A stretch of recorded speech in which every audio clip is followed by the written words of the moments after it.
हर हर महादेव, प्रणाम, good morning. कैसे हैं भाई बहन आप लोग? देखिए मैं अपने घर आ गई आज अपने गांव में अपने आ गई। सुबह सुबह देखिए जा रहे हैं।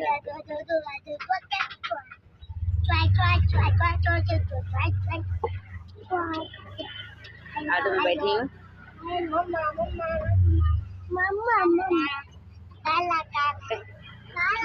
ऑटो में बैठे हैं हम लोग। आप लोग बताइए भाई कैसे हैं आप लोग? अच्छे ही होंगे आप लोग। यहाँ से कहाँ आप लोग खुश रहें, अच्छे रहें, मस्त रहें मेरे भाइयों बहनों।